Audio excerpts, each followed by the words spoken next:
Here's a couple things that I don't love about my Switch 2.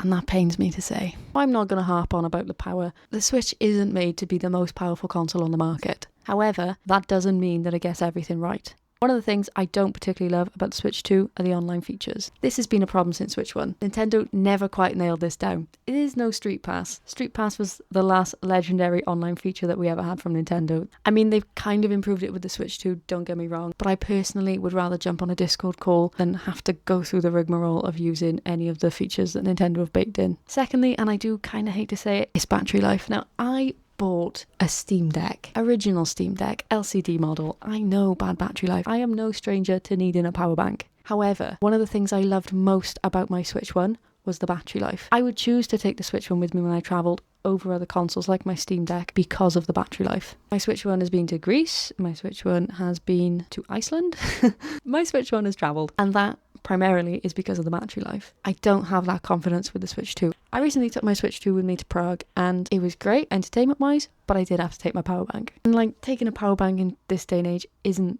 the end of the world, but my power bank is rather large because I bought it for my Steam Deck. So yeah, battery life is still a bit of a sore subject for me. And finally, this is actually my biggest gripe with the Switch 2, and it's how the backwards compatibility has worked. I think Nintendo kind of shot themselves in the foot with this one when they withheld the dev kits from developers.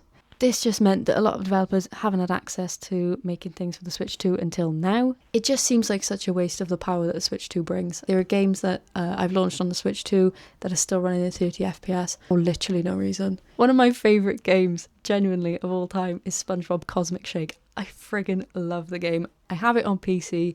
I double dipped. I bought it on Switch. I was so disappointed. It runs at 30 FPS. And I'm fairly certain the new SpongeBob game, the Titans one, also runs at 30. I don't know, I haven't bought it literally for that reason. It does have a 60 FPS mode, but it's just really spotty and not optimised.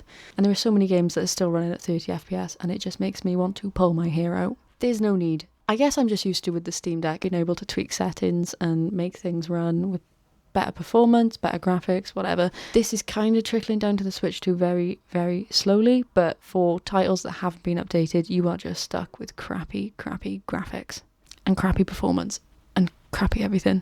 I don't even mind paying for the upgrade. I genuinely don't. Just give me 60 FPS, please. But of course, I still absolutely love my Switch 2. It's still a go-to console. I still kind of use it more than my PC, to be honest. Those are my top 3 gripes. Let me know if I missed any important ones or if you agree with my list in the comments.